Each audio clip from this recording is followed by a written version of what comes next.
정말 감사합니다. 우리가 이렇게 찬송을 부르고 기도하면서 같이 말씀을 연구하는 이런 장소에서 우리가 같이 하늘로 승천해서 올라갔으면 얼마나 좋겠습니까? 그렇죠? 주님께서 속히 오실 것입니다. 우리 그런 날이 이제 우리에게 곧 당도할 것을 우리가 믿고 감사합니다. 오늘 저녁은 우리가 좀 중요한 문제를 같이 좀 연구하려고 합니다. 그것은 이 오순절 성령 운동에 대해서 같이 좀 성경에서 함께 말씀을 연구하려고 제가 생각을 했습니다. 여러분들은 우리가 다 성령을 받아야 되는 줄 아시죠? 우리가 성령 없이는 아무것도 할 수 없습니다. 성령의 은혜가 아니면 우리가 죄를 승리할 수 없고, 성령의 은혜가 아니면 주의 말씀을 이해할 수가 없습니다. 성령의 은혜가 아니면 우리가 세상을 이길 수가 없습니다. 성령의 은혜가 아니면 우리가 아무것도 할 수 없습니다. 우리는 우리 자신을 우리 스스로 우리가 우리 죄에서 구원할 수가 없습니다. 예수님께서 우리 마음 가운데 거하실 때 다른 보혜사 성령을 통해서 하신다고 했습니다. 그래서 왜 다른 보혜사라고 했냐면 예수님 당신 자신이 보혜사니까. 보혜사라는 뜻은 영어로 comforter. 그 말은 뭐냐면 우리 곁에 서셔서 우리와 함께 손을 잡고 동행하시면서 우리를 위로하시고 우리를 인도하시는 분, 그런 뜻이 보혜사라는 뜻입니다. 그래서 예수님께서 성령을 우리에게 보내주시려고 약속하실 때처럼 예수님의 마음이 기쁘신 적이 없었다고 했습니다. 예수님이 우리에게 성령의 선물을 약속하실 때 가장 예수님이 기쁘셨어요. 왜냐하면 성령의 은혜가 우리의 가장 중요한 것이기 때문에 그렇습니다. 여러분들 하나하나 개개인들이 참 이 구원받게 되는 것은 얼마나 큰 은혜인지 모르겠습니다. 여러분 생각해 보십시오. 여러분들이 어떻게 해서 예수님을 알게 됐어요? 어떻게 해서 성경 진리에 대해서 마음 가운데 간절한 소망을 가지게 됐습니까? 어떻게 해서 세상을 등지고 하늘을 향해서 살게 되었습니까? 어떻게 해서 정말 이렇게 진리를 사모하는 의에 대한 배고픔과 목마름이 생겼냐 말입니다. 이것은 다 성령의 은혜입니다. 성령은 눈에 보이지 않는 존재지만은 성령님은 성경 가운데서 제일 처음 등장하시는 분입니다. 그렇죠? 하나님 아버지와 예수 그리스도와 성령 세 분이 계시죠? 세 분 가운데서 성경에서 제일 먼저 등장하시는 하나님이 성령님이세요. 여러분 그거 아셨어요? 여러분 창세기 1장 1절 보면 태초에 하나님이 천지를 창조하시니라. 둘째 절이 뭐예요? 여호와의 신이 수면 위에, 그렇죠? 운행하시니라. 그렇게 말씀되어 있어요. 그래서 이 지구를 하나님께서 창조하시기 전에 사실 예수 그리스도께서 이 지구를 창조하셨죠. 물론 삼위 하나님께서 다 함께 하셨지만 특별히 예수님이 없이는 이 세상에 만물이 아무것도 예수님 없이는 이 땅에 생긴 것이 없다고 말씀했고, 이 땅에 예수께서 모든 것을 만드셨고 또 예수님 당신 자신을 위해서 만드셨다고 골로새 1장은 설명하고 있습니다. 그런데 그 예수님께서 창조 사업을 시작하기 전에 제일 먼저 성령께서 수면 위에 운행하시면서 예수님께서 창조 사업을 시작하시기 위해서 제일 이 준비 사업, 기초 준비 사업을 하시고 있는 모습을 성경은 말씀하면서 성경이 시작돼요. 마찬가지로 진짜 이 지구를 창조하실 때도 그랬지만 우리를 재창조하셔서 하늘로 다시 데려가시기 위해서, 우리를 구원하시기 위해서 예수님께서 이 땅에 오셔서 십자가에 돌아가셨어요. 근데 예수님께서 십자가에 돌아가시고 우리를 위해서 구속 사업을 이루시기 이전부터 모든 타락한 영혼을 마음 가운데 부드럽게 하시고 진리를 사모하게 하시고 고통을 당할 때 하늘의 그 행복을 그리워하게 하시고, 나이가 늙어서 쭈글쭈글해서 이제 무덤에 갈 나이가 되었을 때는 영원한 삶을 그리워하게 만드시고, 고통이 있을 때에 고통이 없는 영원한 생애를 그리워하게 만드시는 그러한 성령의 역사가 먼저 존재하는 것입니다. 그리고 슬플 때, 외로울 때, 어려울 때 하나님의 위로를 필요로 느끼게 하고 행복을 필요하게 하는 그런 마음으로 역사하시는 성령의 역사. 그래서 성령께서 먼저 우리 마음 가운데 역사하지 아니하시면 예수 그리스도께서 아무리 십자가에서 100만 번 돌아가셨다고 할지라도 성령의 역사가 없으면 아무도 구원받을 자가 없어요. 성령의 역사와 은혜와 감동 때문에 우리가 예수님을 바라보게 되고 또한 주님을 향해서 우리 마음 가운데 의로운 목마름과 의로운 배고픔을 가지고 주님께 나가게 되는 것입니다. 그렇죠? 그래서 성령은 우리에게 얼마나 중요한 분인지 몰라요. 자, 그런데 이 성령에 대해서 많은 사람들이 성령을 받기 전에 성령께서 우리 마음 가운데 어떠한 사람을 우리가 어떤 사람이 들어도 우리 속에서 역사하셔야 되는가? 우리가 어떤 사람이 되어야 마땅하뇨? 다시 말해서 우리가 성령의 열매를 맺고 성령의 감동을 받은 그 경험을 하기 이전에 사람들은 그리스도인들은 먼저 성령의 능력을 구합니다. 그렇죠? 기적을 행하는 것, 병을 고치는 것, 그렇죠? 어떤 권능을 행하는 것, 파워, 이런 것만 먼저 구해요. 그 전에 우리가 성령의 열매를 구하고 성령의 은혜를 먼저 구해야 합니다.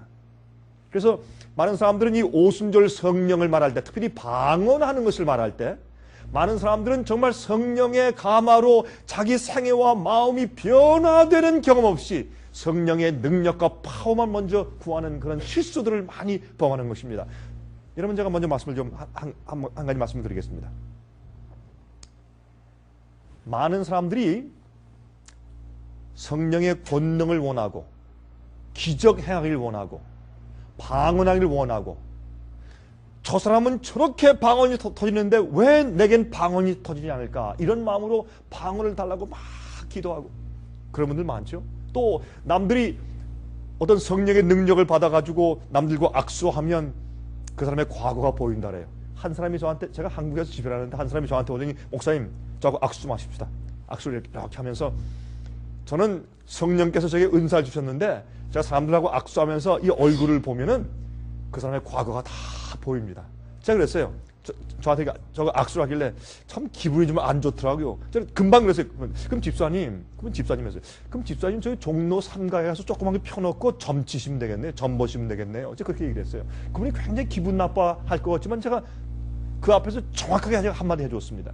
아니, 성령께서 무슨 하실 일이 없어서 사람들 악수하고 면상을 보면은 과거를 다 볼 수 있게 만들어주세요? 이건 너무나 이상한 일들입니다. 그래서 성령의 역사에 대해서 얼마나 많은 오해가 있는지 몰라요. 그래서 성령의 역사가 어떤 것이며 오순절날 역사하신 성령의 은사가 무엇이었는지, 그들에게 성령이 임했을 때 그들이 방언을 했는데 그것이 무슨 경험이었는지, 정말 오순절날이 무엇이며 왜 또 오순절날에 하필이면 성령이 임했는지, 우리 그런 것을 좀 이해하는 것이 좋겠습니다. 성령이 누구신지를 모르면서 성령을 받으려고 막 애쓰는데, 특별히 성령의 파워를 받으려고 애쓰는 것은 어떤 의미에서 안 그런 분들도 있을 것이에요. 그러나 일반적으로 많은 사람들은 성령의 은혜와 성령의 품성과 열매를 받을 것을 먼저 구하지 아니하고 자기를 변화시키고 죄를 자기 속에서 녹여내실 성령의 은혜와 자기를 진리로 인도하신 진리의 영을 간구하지 아니하고 성령의 파워만 간구하는 것은 교만입니다. 그것은 그 사람 마음 가운데 숨겨져 있는, 남보다 낫고자 하는, 또한 드러내고자 하는 그런 깊은 교만한 마음이 그 사람 마음 가운데 자리하고 있기 때문에 그렇게 되는 것이에요. 그래서 의로운 올바른 성령을 간구하지 아니하면 가짜 거짓 성령, 마귀의 영이 그런 사람들 마음 가운데 들어갈 수 있다고 말입니다. 그래서 오늘날 얼마나 하나님의 교회에 잘못된 성령의 역사들이 많이 있는지 모르겠습니다. 오늘 저녁에 우리가 이 성령 문제에 대해서 연구하면서 여러분들이 그 문제에 대해서 좀 이해하게 되시길 제가 기도합니다. 오늘은 오순절의 진정한 의미에 대해서 좀 성경을 좀 연구하려고 합니다. 이것은 굉장히 중요한 얘기입니다. 여러분 좀 귀를 기울이시고 가만히 좀 명상하는 그런 태도와 그런 마음가짐을 가지고 오늘 좀 강의를 들어주시면 감사하겠습니다. 우린 성경 말씀을 가지고 해야 합니다. 성경 말씀밖에 없어요. 여러분, 눈에 보이는 어떤 영이 나타나서 아무리 얘기를 하고 어떤 사람이 어떤 그 큰 기적을 행하고 암을 고치고 별의별 일을 다하고 방언을 수천 가지를 한다고 할지라도 그 사람이 말하는 것이 주님의 말씀과 계명에 맞지 아니하면 그 사람은 잘못입니다. 그건 주의 올바른 영이 아닙니다. 모든 것을 다 시험하는 시금석이 성경 말씀이요. 성경 말씀대로 합시다. 주께서 말씀하신 대로 진리를 따라서 이해하고 판단해야 할 것입니다. 아무리 초자연적인 놀라운 것이 눈에 보인다고 할지라도 여러분 마귀도 광명한 천사의 모습으로 나타납니까? 그렇습니다. 그러므로 눈에 보이는 것으로 저 사람 굉장하다, 기도를 잘한다, 예? 야, 저 사람 찬송 잘한다, 그런 것보다 그 사람이 믿는 것과 말하는 것과 가르치는 것과 상의하는 것이 성경 진리와 맞느냐, 그게 중요하지 않습니까? 그렇게 해서 사람을 판단해야 할 것입니다. 하나님께서 우리에게 그 시금석 이외에 다른 것을 주신 적이 없습니다. 자, 사도행전 2장 1절부터 8절까지 있습니다. 이것은 먼저 우리가 오순절날 어떤 일이 생겼는가를 먼저 좀 읽어보도록 하십시다. 자, 사도행전 2장 1절부터 8절까지입니다. 오순절날이 이름에 저희가 다 같이 어디에 모였다 그랬습니까?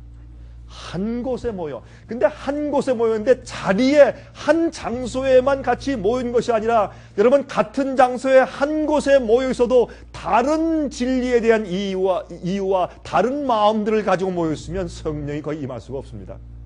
그렇죠? 같이 모여 있는데 싸움박질만 하지. 파가 생기고 싸우고 시기하고 질투하고 그런 곳에 성령이 있을 수가 없습니다. 그러므로 사람들이 한 곳에 모일 때 어떻게? 영어에는 이 말씀이 그들이 한 곳에 one place에 모였는데 in one mind, 같은 한 마음으로 모였다, 그렇게 되어 있어요. 그럼 그들이 한 마음으로 한 회개와 한 믿음과 한 진리로 연합해서 한 곳에 모일 수 있었을 때, 그들이 서로 높고자 하는 정신이 다 없어진 상태에서 한 곳에 모였을 때 그때 성령께서 임하신 것입니다. 여러분, 그 전까지 요한과 베드로는 항상 싸웠습니다. 항상 시기하고 질투했습니다. 항상 예수님께 더 사랑을 받기 원했습니다. 여러분, 베드로가 예수님 옆에 막 뛰어와서 이렇게 앉으면 또 요한은 막 뛰어와서 그 옆에 딱 앉고 항상 시기와 질투가 있었습니다. 그러나 그들이 다락방에 모였을 때 여러분, 요한이 베드로에게 가서 형님, 제가 잘못했습니다. 제가 잘못했습니다. 베드로가 아니라 내가 잘못했다. 내가 항상 덩벙거리고 내가 최고라고 하고 내가 나서서 수속 제자 노릇을 했으니 내가 얼마나 기분이 나빴겠느냐. 내가 잘못했다. 나의 마지막은 내가 주책이지. 서로 끌어안고 서로 죄를 고백하고 하나가 되었을 때 그때 거기서 한 곳에 모인 의미가 있고 거기에 성령이 임한 것이 아니겠습니까? 자, 2절에 호련히 그때 갑자기 하늘로부터 급하고 강한 바람 같은 소리가 있어 저희 앉은 온 집에 가득하며, 이것은 무슨 뜻인가 하면 거기에 있는 사람들이 특별히 하나님께서 특별히 성령으로 역사하신다는 걸 느끼게 하기 위해서 바람 같은 소리로 아주 쉬는 소리와 함께 그렇게 이제 임한 것입니다. 강한 바람 소리인데 다시 말해서 폭풍이 부는 것처럼 막 흔들리고 지진 소리 같은 것이 나면서 강한 강풍이 부는 것 같은 소리가, 바람이 직접 온 것이 아니라 강한 강풍 소리가, 여러분 토네이도가 불 때 이제 그런 소리가 이제 집안에 가득했다 그랬습니다. 3절에 불의 혀같이 갈라지는 것이 저에게 보여 각 사람 위에 임하여 있더니, 다시 말해서 강한 바람이 불면 세상이 흔들려요. 요동을 합니다. 그 바람은 빨리빨리 아주 이곳에 있는 길을 저쪽으로 움직여요.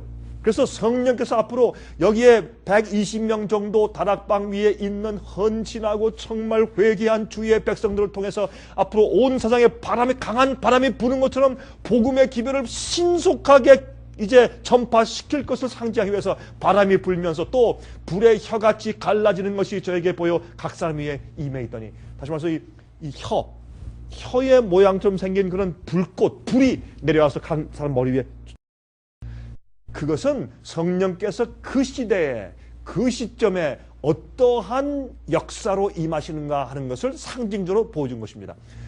그때 약 23곳에서 각 나라에서 이 디아스포라라고 해가지고 유대인들이 그때도 많이 흩어져서 외국에 가 있었습니다. 지금도 각 나라마다 유대인 없는 곳이 세상에 없어요. 다 한국 사람들도요. 제가 아프리카에 짐바브웨라는 나라에 가보니까 거기도 한국 사람들이 살고 있어요. 저는 놀라버렸어요. 요새 한국 사람들이 세상에 안 간 곳이 없어요. 다. 그런데 이곳에 이제 사람들이 이제 예루살렘에 모였는데 오순절 절기를 지키기 위해서 세계 각국에서 흩어져서 이민 가 있던 유대인들이 2대, 3대, 4대 지나니까 그 사람들이 원래 자기 나라 히브리 말을 다 잊어버렸어요. 잊어버리고 그 나라의 외국어만 하는 그런 사람들인데, 그러나 유대인들이니까 절기를 지키기 위해서 예루살렘으로 온 것입니다. 여러분, 우리 미국에 이민 온 우리들도 2세, 3세 지나면 한국말 다 잊어버리죠. 영어만 하지 않습니까? 마찬가지예요. 그런 사람들이 이제 유대인이기 때문에 모여왔지만은 말은 안 통하는 겁니다.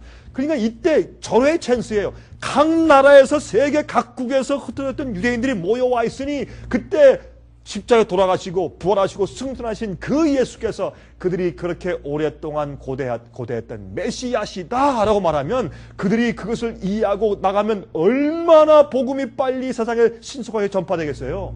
그 절호의 찬스 아니겠어요? 그 절호의 기회 때 전도하는데, 아니 어느 새에 베드로와 요한과 야고보 같은 사람들이 어느 새에 외국을 23개 외국을 빨리 배워가지고 전도할 수 있겠어요? 그러니까 그 사람들한테 절호의 찬스에 그들에게 복음을 힘있게 전파하기 위해서 갑자기 그들 입에서 외국어가 터지게 하신 것이 오순절의 방언의 역사였다고 말이에요. 자, 보십시다. 그래서 저희가 다 성령의 충만함을 받고 성령이 말하게 하심을 따라 다른 방언으로 말하기를 시작하니라. 다른 외국어를 했다고 말이에요. 그렇죠? 여러분 이해되시죠? 다른 외국어를 했다고 이제 설명하는 것입니다. 다른 방언으로 말하기 시작했다, 그렇게 성경은 말하고 있어요. 5절. 그때에 경건한 유대인이 천하 각국으로부터 와서 예루살렘에 우거하더니 이 소리가 나매 큰 무리가 모여 각각 누구의 방언으로? 각각 자기의 방언으로. 얼마나 분명히 각각 자기의 방언으로 제자들의 말하는 것을 듣고 소동하여 말할 때 칼라미 샬라미 칼라미 샬라미 랄랄라 이렇게 했다는 뜻이 아니에요. 무엇입니까? 각각 자기의 방언으로 사람들이 설교하는 것을 알아들을 진짜 외국어 방언으로 말했다 그 말이에요. 여러분, 방언에는, 외국어에는, 이 언어에는 항상 무엇이 있습니까? 주어가 있고 동사가 있고 명사가 있고 부사가 있고 형용사가 있고 목적어가 있고 그래요. 그렇게 이렇게 이 정확하게 이렇게 시스템이 있어요. 언어에는. 그 시스템이 없이 그냥 말하는 것은 언어가 아니에요. 그렇게 시스템이 없이 그냥 떠드는 것을 영어로 gibberish, gibberish. 이 gibberish는 말이죠, 옛날 이교인들이 환각 상태에서 말이 하나를 피우면서 환각 상태에서 이교 신전에서 막 그렇게 경배할 때 그들이 그런 환각 상태에서 이상한 말들을 짓거리기 시작했다. 그것을 영어에는 gibberish가 나왔다, 그렇게 말을 해요. 언어에는요, 뜻이 없는 언어가 없어요. 그걸 우리가 이해해야 할 것입니다. 자, 7절 보세요. 다 놀라 기역에 이르되 보라, 이 말하는 사람이 다 갈릴리 사람이 아니냐. 우리 각 사람의 난 곳 방언으로 듣게 되는 것이 어찌미뇨. 자, 이 방언이 분명히 어떤 것이었는지 우리가 이해가 되죠, 이제? 자, 각 기도하는 사람들의 머리 위에 불의 혀 같은 그런 성령의 상징들이 다 임했습니다. 그 다음에 나가서 그들이 설교할 때, 베드로가 설교할 때 하루에 3,000명씩 회개했는데, 그들이 그 베드로가 설교하는 정확한 그 예수에 대한 복음을 깨닫고 이해하고 들었기 때문에 회개한 건 아니겠습니까? 그들이 자, 그럼 형제 우리가 어찌할꼬 하고 그들이 울면서 그들이 회개하며 앞으로 나왔습니다. 하루에 3,000명이 회개했어요. 이것은 분명히 어떤 언어를 말하는 것을 우리가 알 수가 있어요. 자, 우리 이해하십시다. 이 세상은요, 악령들이 있어요. 악령들을 성경은 귀신의 영이라 그렇게 설명을 해요. 바벨론에는 귀신의 영이 가득 찼다, 그렇게 설명을 해요, 성경은. 이 귀신의 영은 죽은 사람들의 영이 아니에요. 어떤 사람들이 이렇게 또 가리키고, 사람이 암에 걸렸다. 그러면 암에 걸려서 죽은 영혼이 그 사람 속에 들어와서 암이 걸린 것이다. 또 다리가 절면 소아마비에 걸려 죽은 귀신이 들어와서 그 사람이 소아마비 걸린 것이다. 이런 식으로 가리키는 사람들이 꽤 있어요. 한국에 가면 참 이거는 웃을 수도 없고 울 수도 없고 그래요. 여러분, 그러나 그렇게 죽은 사람들이 영혼이 그렇게 하는 것이 아니라 성경은 말하기를 죽은 사람은 잔다 그랬어요. 여러분 죽은 사람은 자는 것이 언제까지? 예수께서 재림하실 때까지. 그래서 장로교의 유명한 신학자 가운데서 오스카 쿨만 신학자는 스위스 출신이에요. 그분은 소리 질러요. 이 기독교에 들어와 있는 오류 가운데 가장 큰 오류와 이단설은 무엇인가? 사람이 죽은 다음에 영혼이 싹 빠져나가서 천당 가고 지옥 간다는 것이다. 그건 오류 가운데 오류요. 그것은 중세기에 들어온 이교 사상이다. 그렇게 소리를 지르는 신학자가 있어요. 참 그 사람 정직한 사람이에요. 그렇죠? 남들이 욕을 먹어도 성경대로 말하는 사람이에요. 여러분 만약에 말이죠. 그 사람이 말해요. 만약에 사람이 죽은 다음에 귀신처럼 영혼이 싹 빠져나간다면 그러면 주님께서 이 땅에 오실 때 무엇 때문에 부활하러 오시는가? 아니면 영혼이 빠져서 다 천당 가고 지옥 가고 다 해결됐는데 예수께서 무엇도 누굴 데리러 오시며 오실 필요가 무엇이 있으며 또 사람들을 죽은 데서 부활해 가신다. 그러면 이미 영혼은 다 갔는데 또 뭐 육신만 부활해 가시는가? 그것이 무엇인가? 그렇게 사람이 소리를 질러요. 여러분 성경은 말하기를 다 사람들은 죽을 때 자다가 주 안에서 자는 자들이 먼저 일어나고 살아있는 사람들이 그들과 합해서 예수께서 오실 때 죽은 자도 먼저 가지 아니하고 산 자도 먼저 가는 것이 아니라 예수께서 오실 때 나팔소리에 같이 어울려서 공중에 이끌어 올려 주님을 만나서 영원히 주님과 함께 살 것이라고 성경은 말씀하고 있어요. 그것을 보면서도 사람들은 자꾸 어떻게 합니까? 죽은 귀신 영들하는 것입니다. 자 보세요. 그렇게 믿게 되면은 마귀가 우리를 유혹하고 기반할 수 있는 문을 활짝 대문을 여는 것이에요. 만약에 말이죠. 죽은 어머니가 하룻밤에 자는데 나타나서 얘야 나다. 어이 어머니 어떤 일이세요? 어떻게 아니 천당에서 지금 절 방문하러 오셨어요? 그래 내가 너 보고 싶어서 왔다.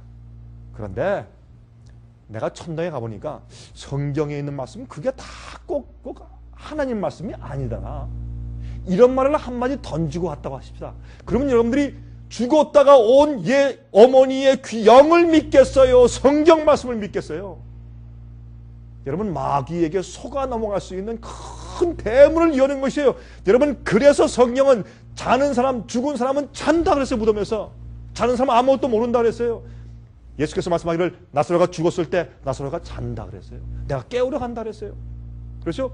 고린도전서 15장에 뭐라 그랬어요? 죽은 자들을 주님께서 오실 때 깨운다 그랬어요. 우리에게 부활이 없으면 우리처럼 세상에 불쌍한 사람이 없다 그렇게 성경은 말하고 있어요. 자 생각해 보세요. 만약에요 정말 사람이 죽은 다음에 영이 빠져나가서 천당에 가 있다면 그래서 이 땅에 살고 있는 사람들 다 내려다 볼 수 있다면 그리고 방문할 수 있다면 생각해 보세요. 어머니가 천당 갔는데 이 지구상에서 지지 고생하고 고통당하는 자식들을 계속 보고 있어요. 그게 천당이 되겠어요 그게? 그럼 생각해 보세요. 또 부인이 먼저 죽어서 천당에 가서 있는데 남편이 다른 부인하고 또 결혼을 해. 그게 얼마나 속상해서 그게 천당이 되겠어요 그게 마음 가운데? 여러분 상식적으로 생각을 좀 해보세요. 그게 되는가? 이거는 우스꽝스러운 얘기예요. 그래서 여러분 그래서 하나님은 은혜스러운 하나님이 합리적인 분이기 때문에 죽은 사람은 자고 아무것도 몰라요. 언제까지 예수께서 오셔서 새로운 그런 우리의 본성과 우리 몸을 주셔서 하늘에 올라갈 때까지 그 영광의 그 자리에 올라갈 때는 과거 세상 일을 다 잊어버려요. 그때까지 다 자기 하는 거예요. 그게 축복 아니에요?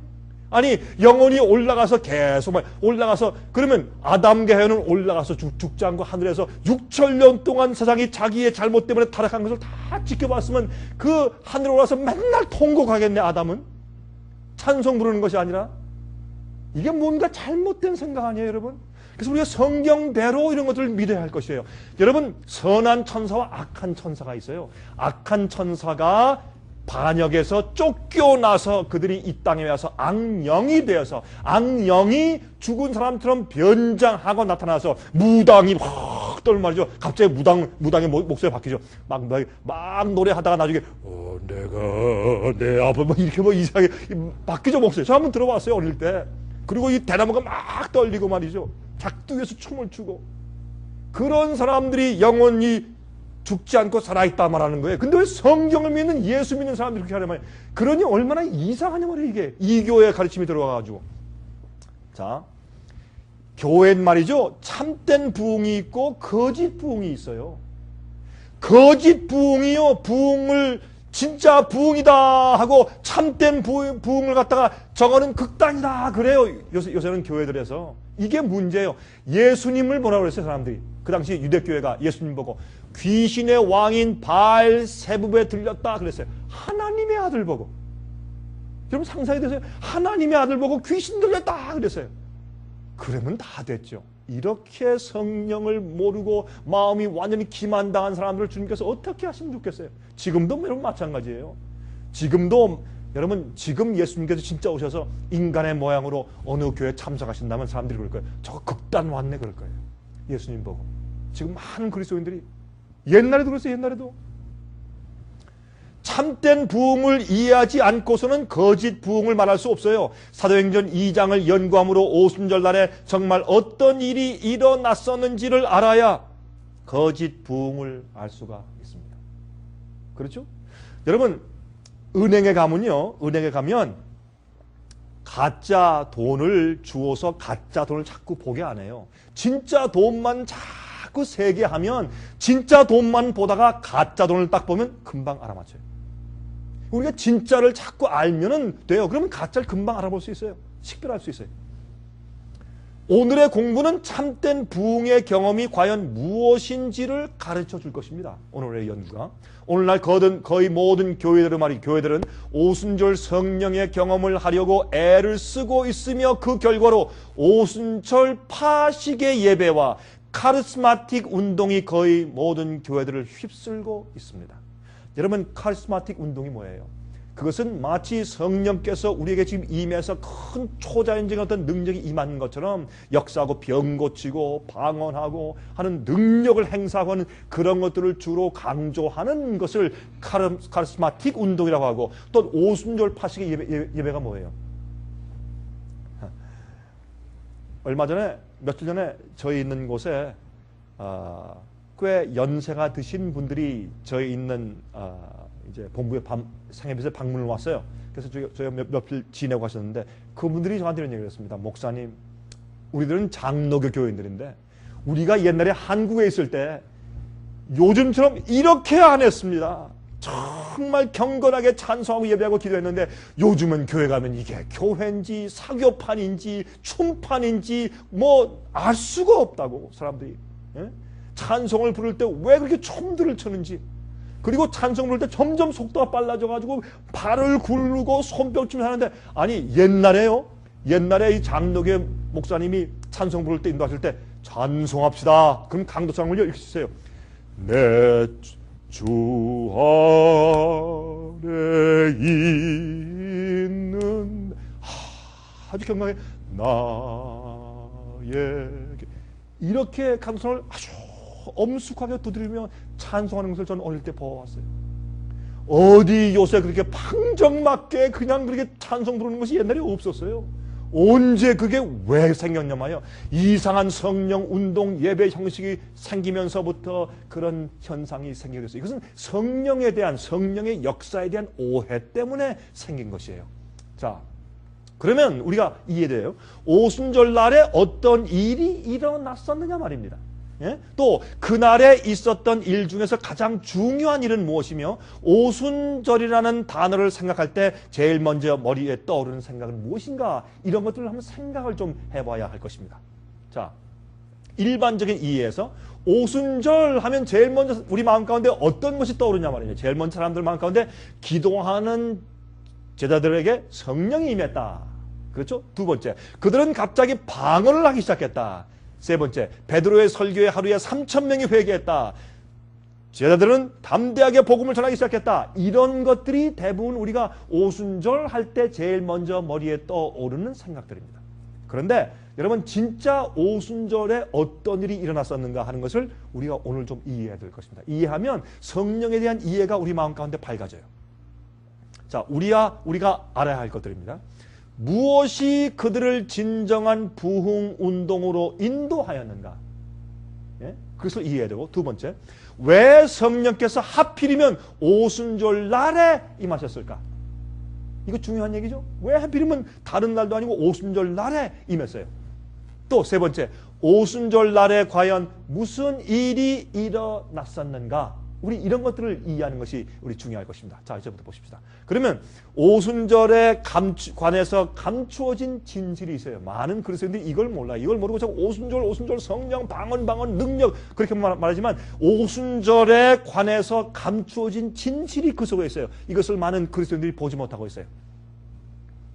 여러분, 오순절 성령의 부흥 운동에 관한 세 가지 사실이 있습니다. 제일 먼저 그들이 성경에 초점을 맞추었다는 사실입니다. 여러분, 오순절날 그들이 한 일은 모든 것을 성경에 초점을 맞추어서 그들이 모여서 예배를 드렸어요. 성경 초점, 성경 중심이었습니다. 그게 무슨 말인가 좀 보십시다. 오순절날에 베드로의 설교는요, 베드로의 설교가 기록되어 있지 않습니까? 사도행전 2장에. 베드로의 설교를 보면 그의 설교가 전부 다 26절로 구성되어 있는데 베드로의 설교가 26절에 걸쳐서 설교한 내용이 기록되어 있어요. 근데 26절 가운데서 말이죠. 그것이 사도행전 2장 14절부터 36절까지와 38절부터 40절까지 26절에 걸쳐서 베드로가 설교한 내용이 성경에 기록되어 있어요. 근데 재미있는 것은 그 26개 성경절들 중에서 반수인 13절들이 그가 구약 성경의 말씀들을 직접 인용한 것이에요. 그들이요, 베드로가 그날 말이죠, 사람들 재밌게 만담 안 했어요. 코미디 안 했어요. 재밌게 웃기지 않았어요. 흥미있는 얘기 안 해줬어요. 사람들 마음 가운데 감동적인 어떤 얘기 안 했어요. 옛날 얘기 안 했어요. 그는 성경의 말씀을 직접 인용해서 읽어주었어요. 성경을 해석해 주었어요.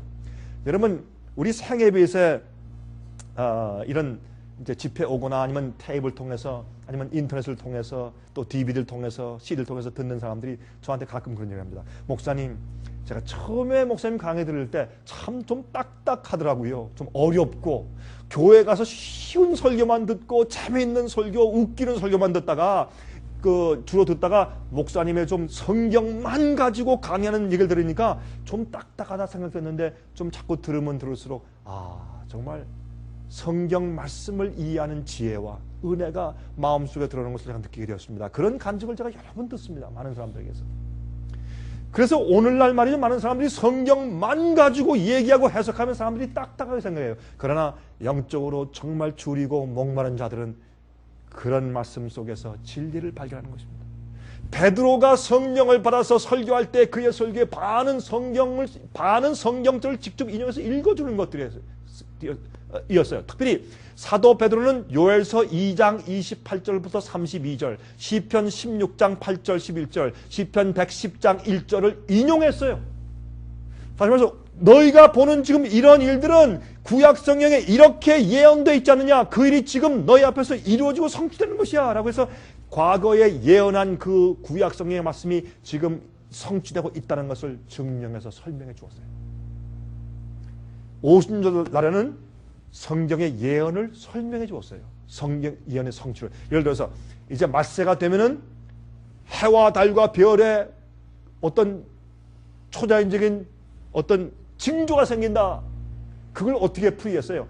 예수님이 십자가에 돌아가실 때 지진이 생기고 해가 깜깜해졌다. 그렇게 적용시키면서 그때 말세가 되면 하나님께서 남녀노소에게 특별히 성령을 부어주신 일이 있을 것이다. 너희가 지금 보는 것은 그 예언의 성취를 보는 것이다 라고 설명해 주었다고 말이에요. 예언을 설명해 주었어요.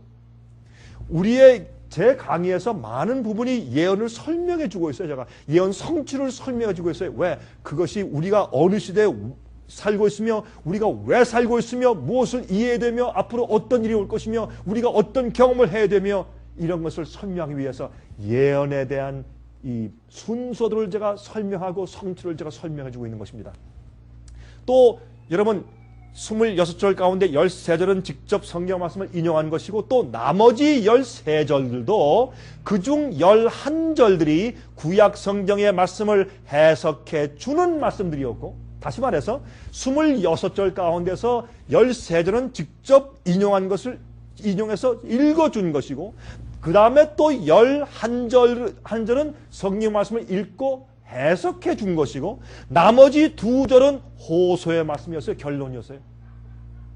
그러면 오순절날 그들이 한 일이 뭐예요? 성령 받았다, 방언했다. 그게 중요한 게 아니라 그 이전에 그들이 성경 말씀을 깊이 이해하고 남들에게 성경 말씀을 잘 설명해 주는 일을 먼저 했다 그 말이에요. 진리를 올바로 이해하고 성경 말씀대로 깨닫지 않으면 무엇이 없다? 성령이 없어요. 성령의 능력이 있을 수가 없어요. 그러므로 어떤 사람은 성경도 모르고 또한 성경 말씀에 대한 확신도 없고 성경으로 변화된 경험도 없고 진리를 말하지 않고 오류를 믿고 말하는데 성령을 받아서 능력을 행한다 그래요. 그런 것은 가짜 성령이에요. 왜? 그 능력이 증거가 아니라 그 사람이 믿는 바가 성경에 맞는가 안 맞는가, 그게 시금석이에요. 여러분 이해하시겠습니까? 이것은 굉장히 중요한 이해예요. 자, 사도행전 2장 16절부터 21절까지입니다. 이는 곧 선지자 요엘로 말씀하신 것이니 일러스되 하나님이 말씀하시되 말세 내가 내 영으로 모든 육체에게 부어주리니 너희의 자녀들은 예언할 것이요 너희의 젊은이들은 환상을 보고 너희의 늙은이들은 꿈을 꾸리라. 그때 내가 내 영으로 내 남종과 여종에게 부어주리니 저희가 예언할 것이요 또 내가 위로 하늘에서는 기사와 아래로 땅에서는 징조를 베풀리니 곧 피와 불과 연기로다. 주의 크고 영화로운 날이 이르기 전에 해가 변하여 어두워지고 달이 변해 피가 되리라. 여러분 이런 일은 미국의 동북부에서 있었습니다. 과거에. 그런데 그 전에 사실 오순절 날에 그 예언이 예수님의 십자가에서 성취되었다고 부분적으로 적용해서 설명을 지금 해 준 것입니다. 21절 누구든지 주의 이름을 부르는 자는 구원을 얻으리라 하였느니라 그랬습니다. 자 보십시다. 사도행전 2장 25절부터 28절까지 있는 말씀이에요. 여러분 여기 있는 말씀 보시면 이렇게 되어 있습니다. 다윗이 저를 가리켜 가로되 내가 항상 내 앞에 계신 주를 배웠으며 나로 요동치 않게 하기 위하여 그가 내 우편에 계시도다. 이러므로 내 마음이 기뻐하였고 내 입술도 즐거워하였으며 육체는 희망에 거하리니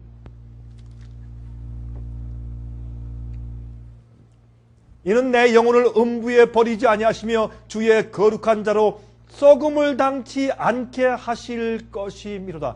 여러분 성경에 있는 이 예언을 예수님께 적용시키면서 그러므로 예수님이 부활하고 승천하셨다라는 것을 증명하는 것이에요. 왜? 여기에 주님의 거룩한 자가 썩음을 당치 않고 부활하신다는 그 예언을, 메시아 예언이 예수님께 이루어졌다라고 설명하고 있어요. 예언을. 그렇죠? 그 이런 일이 선지한 다음에 성령이 임했다 그 말이에요. 28절 주께서 생명의 길로 내게 보이셨으니 주의 앞에서 나로 기쁨이 충만하게 하시리로다 하였으니. 예? 그러므로 여기 말씀 보면 오순절 날에 3,000명을 회개시킨 사도 베드로의 설교는 직접적인 성경 말씀을 인용한 것이나 성경 말씀을 설명해 준 것이었습니다. 요새 말이죠. 성령을 받게 하거나 설교의 분위기를 막 무르익게 하고 막 뜨거운 감정을 북돋우기 위해서 어떤 말들을 많이 해요. 성경 말씀을 해석하고 설명해 주는 것이 아니라 뭐 어떻게 인간적인, 예? 아주 감동적이고 재밌거나 아주 흥분적인 얘기를 막 해서 그 분위기를 돋궈요. 그렇게 해서 생기는 것은 배우가 영화나 텔레비전 드라마에서 나와서 울 때 사람들이 우는 것과 똑같아요. 뭐가 달라요? 아니 배우가 웃을 때 웃고 배우가 울 때 따라 울면 그것도 성령의 역사입니까? 아니죠. 마찬가지로 오늘날 교회에 인간적인 그런 감정적인 예배를 성령이 임했다고 사람들이 생각하고 말하는 것입니다. 그것은 잘못된 것입니다. 우리의 감동과 우리의 회개와 우리의 눈물과 우리의 기쁨과 즐거움은 우리가 성경 말씀을 얘기하고 강론하고 이해했을 때 오는 기쁨과 우리의 슬픔이 되어야 되는 것입니다. 사람들을 재미있게 만들려고 하거나 웃기는 형식이 아니었으며 청중들을 감동하기 위하여 어떤 극적인 이야기나 인위적인 방법을 동원한 설교가 아니었단 말입니다. 참된 부흥은 언제나 하나님의 말씀을 이해하는 데서부터 기인했습니다. 하나님의 말씀을 오해한 가운데서 일어난 부흥은 거짓 부흥입니다. 하나님의 말씀을 전적으로 이해할 때 오는 것이 참된 부흥인 것을 우리가 여기서 알 수가 있단 말입니다. 두 번째, 여러분, 이 오순절날 일어났던 진짜 감춰진 사실 가운데서 두 번째, 그들의 설교는 현대 진리에 초점을 맞추었다는 사실입니다. 제가 어제 현대 진리에 대해서 조금 언급을 했죠. 여러분, 현대 진리는 그 매 당시마다 그때 그 당시마다 주님께서 필요하고 중요한 그런 포인트를 주님께서 주셔서 그것을 백성들로 하여금, 주님 백성들로 하여금 깨닫게 하시는 것입니다. 그 당시마다 현대 기별이 있어요. 그 시대에 주시는 기별이 있어요. 그 시대에 주시는 그 현대 진리에 의해서 사람들은 심판을 받습니다. 노아 홍수 당시에 방주에 들어가야 구원받는 겁니다.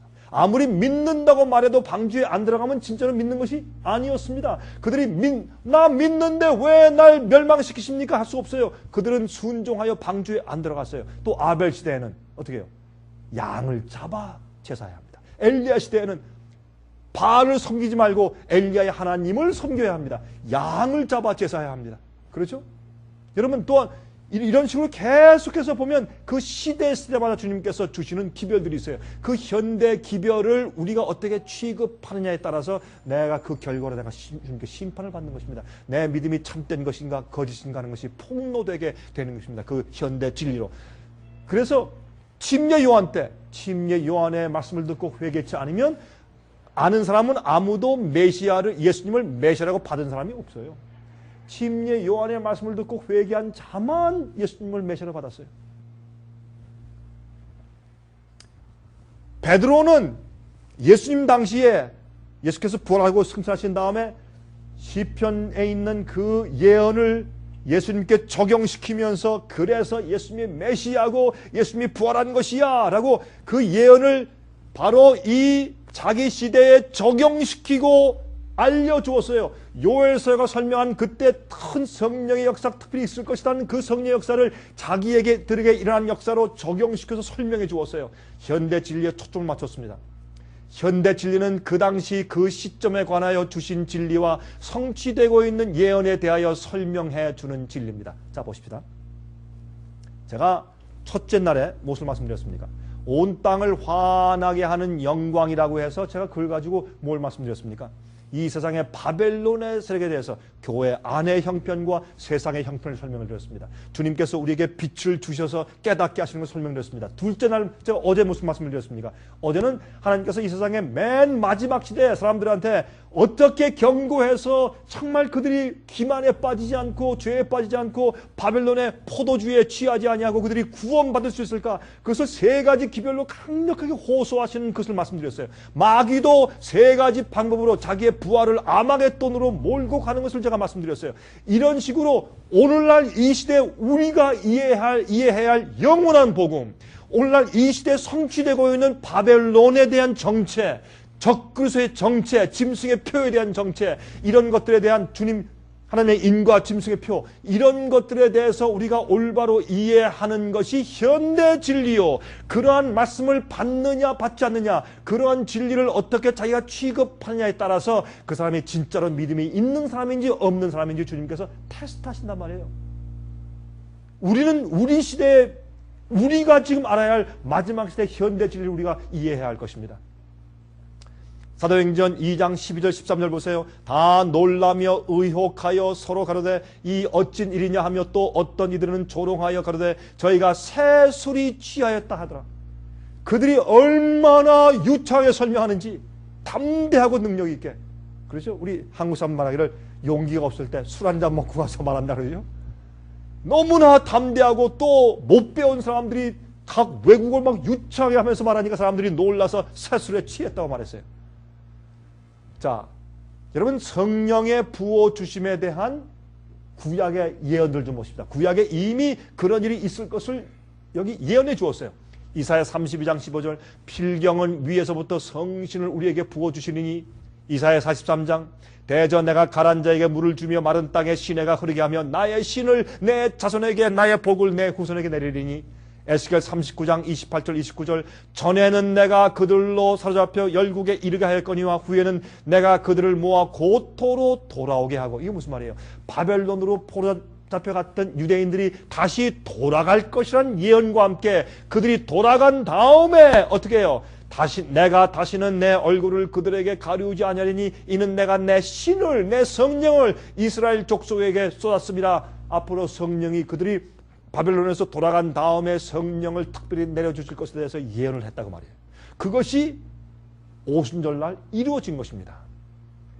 호세아 6장 3절 보세요. 그러므로 우리가 여호와를 알자 힘써 여호와를 알자 그의 나오심은 새벽빛같이 일정하니 비와 같이 땅을 적시는 늦은 비와 같이 우리에게 임하시리라 하리라. 계속 점진적으로 성령이 임하실 것을 이미 예언해 두었습니다. 오순절날에 복음의 씨앗을 뿌릴 때 내려서 그것이 싹 터서 자라게 하시는 능력을 위해서 오순절 성령을 부어서 그것을 우리가 기독교의 역사적으로 이른비 성령이었다고 말해요. 그러면 우리가 지금 우린 추수 때에 살고 있어요. 그 복음이 다 연근해서 이 세상에 다 추수가 준비되었습니다. 이때 추수하기 전에 오는 것을 늦은 비라고 하는데 여러분과 저는 늦은 비 성령의 역사를 기다리고 있어요. 이 늦은 비 성령의 역사는 오순절날 경험처럼 우리에게 임할 것입니다. 엄청난 능력으로 임할 것입니다. 그래서 교회의 부흥이 있기 위하여서 우리는 성경 예언의 현대적인 성취와 그 진리들을 알아야 한다. 이것은 원칙이에요. 요즘에 말이죠. 요한계시록을 연구하자고 하면 사람들이 그거 두려운 책이야. 그거 읽지 마라. 그건 몰라도 구원받는다. 그거는 닫힌 책이야. 봉함한 책이야. 그거 펴지 말고 그거 읽지 말아라. 그거 연구하지 말아라. 그거 위험해. 잘못 해석하면 더 위험하다. 그렇게 말해요. 여러분 그것이 옛날 중세기 때 신부들이 교인들한테 한 얘기예요. 신부들이 성경 못 읽게 했어요. 왜? 너희들은 무식하기 때문에 신학을 배운 우리가 연구한다면 우리가 해석해 주는 것만 들어라. 너희는 직접 성경을 읽지 말고 너희가 직접 성경 읽고 해석하면 너희가 잘못 해석할 위험이 있으니까 성경을 닫아두어라. 읽지 마라. 그래서 성경을 못 읽게 한 것이 중세기 역사예요. 지금도 꼭 마찬가지예요. 요한계시록은 우리 시대에 우리가 반드시 이해해야 되는 굉장히 중요한 예언이에요. 그래서 우리가 바로 요한계시록 예언에 대한 세미나를 하고 있지 않습니까? 그런 테이블 만들어 놓고. 왜? 그것은 우리가 중요하게 이해해야 되는 마지막 현대 진리 가운데 하나이기 때문에 그것을 이해해야 우리의 좌표를 알고 우리가 어떻게 준비해야 될 것을 알죠. 만약 요한계시록을 우리가 모를 것이라면 왜 요한계시록 1장 3절에 말씀하기를 이 여기에 기록된 말씀을 듣는 자들과 읽는 자들과 그 가운데 있는 말씀을 지키는 자들에게 복이 있다. 그 말씀을 왜 하셨어요? 우리가 이해하지 못하면 왜 그런 말씀 하셨냐 말이에요. 반드시 이해할 수 있는 것입니다. 이해해야 할 것입니다. 세 번째, 오순절에 관한 감춰진 사실 가운데 세 번째, 그들의 기별의 초점은 예수 그리스도였습니다. 모든 그들의 말들과 경험이 예수님께 초점을 맞춘 경험들이었어요. 그런데 예수께 초점을 맞추는데 감정적이 아니에요. 예수께서 성경에 말씀하신 예수님에 대한 예언을 공부하면서 초점을 맞췄어요. 요즘엔 어떻게 해요? 여러분 저도 물론 복음성가 가운데 어떤 것들은 좋아하고 부르는데 복음성가 가운데 어떤 것들이 많아요. 어떤 것들은요 별로 의미도 없어요. 똑같은 말씀을 그냥 반복해요. 이런 찬송 있죠. 할렐루야 할렐루야 할렐루야 할렐루야. 처음부터 끝까지 전부 다 할렐루야밖에 없어요. 그건 다른 의미가 없어요. 그것뿐만 아니라 어떤 것들은 어떤 그 복음성과 가만히 요새 젊은 사람들이 기타 치면서 가만히 들어보면 이건 뭐 어떤 여자가 자기 애인한테 하는 얘기지. 꼭 복음성화 그래. 꼭 애인한테 하는 무슨 뭐 난 당신을 사랑해요. 잊을 수가 없어요. 보고 싶어요. 그게 애인한테 하는 얘기지. 거룩한 하나님께 하는 찬송이에요. 그게. 이건 어떤 보면 말도 안 돼. 어떤 나와서 찬송 부르다 눈을 차고 감고 예수님 그리워요. 보고 싶어요. 차라리 올라가서 사랑해 당신을 그 유행가를 부르지. 이게 참 어떤 때 어이없는 일들이 너무나 많아요. 예수님께 초점을 맞추는 것은 성경에 말씀한 진리를 이해하고 말씀을 이해하면서 예수님께 초점을 맞춘다. 그걸 말하는 것이에요. 여러분 사도 베드로는 사도행전 2장 22절부터 33절에서 시편 16장 8절부터 11절에 있는 예언을 인용하며 예수께서 부활하신 사실과 그분이 바로 그들이 기다리던 메시아였다는 사실을 설교했단 말이에요. 그들은 예수님을 높이기 위해서 설교할 때 예수님을 더 높이기 위해서 성령의 능력이 떨어진 것이에요. 성령이요 요즘에 성령을 받았다는 사람들이 어떻게 합니까? 성령을 받아서 내 성령이 더 강하다, 내 성령이 더 능력 있다, 더 힘 있다. 그렇게 해서 자기가 받은 성령이 더 큰 성령인 것처럼 싸워요. 다투고 판을 만들고. 시편 110장 1절을 인용하면서 베드로는 예수께서 단지 다윗의 자손이 아니라 하나님의 보좌 우편에 앉아 계신 주님이시라고 설교했어요. 그런데 그 당시에 말이죠, 보좌 오른편에 앉아 있다는 표현은 존귀함을 나타내는 뜻으로서 능력을 가졌다는 것을 뜻하는 말이며, 그가 이룬 공적을 인정받고 힘을 얻게 된 것을 상징하는 말이에요. 로마 황제가 전쟁에 나가서 이긴 장군을 불러 올려서 자기 보좌에 같이 앉게 해서 영광을 받게 하는 것이 풍습이었어요. 예수께서 이 땅에서 십자가에 돌아가시고 생애하신 33년 반 동안의 생애가 온 우주에 이제 완전히 인정된 겁니다. 천사들이 주님이시여, 주님의 생애와 십자가의 그 돌아가신 그 공로와 희생은 믿는 죄인들을 구원하기에 넉넉합니다. 옳습니다. 하나님 아버지도 예수님의 희생을 인정하셨단 말이에요. 그리고 하나님 보좌 우편에 능력을 가지고 보좌 우편에 앉았다는 그런 표현을 설명해 주었어요. 그가 또 예수께서 십자가에 돌아가시고 부활하시고 승천하신 후에 인류를 구원하시는 구세주와 심판자가 되셨다고 설명했어요. 예수님은 우리의 구세주뿐만 아니라 우리의 주다, 심판자라는 것을 설명해 주었어요. 여러분, 예수님 우리가 십자가의 구세주로 우리가 받을 때 동시에 내 생애를 지배하시고 내 모든 뜻과 계획을 주님께 다 굴복하고 주님의 뜻대로 살아야 되는 나의 구세주뿐만 아니라 나의 주님으로, 나의 주인으로 받는 것이 아니겠어요? 또 내 생애를 심판하시는 심판주가 되시지 않습니까? 사도행전 2장 24절부터 28절까지 보시면 하나님께서 사망의 고통을 풀어 살리셨으니 이는 그가 사망에서 매여 있을 수 없었습니다. 다윗이 저를 가리켜 가로되 내가 항상 내 앞에 계신 주를 배웠으며 나로 요동치 않게 하기 위하여 그가 내 우편에 계시도다. 또한 주의 거룩한 자로 썩음을 당하지 않게 하실 것이므로다. 이렇게 해서 예수님의 부활을 증거했어요. 그래서 예수님께 초점을 맞췄다, 그 말씀을 제가 드리는 것입니다. 예수님은 단지 우리가 관계를 유지할 친구일 뿐만 아니라 우리가 굴복하고 섬기며 그 명령을 순종해야 할 대상인 주님이시다, 심판주다 라고 베드로가 설교했단 말이에요. 예수님께 초점을 맞췄어요, 그의 설교를.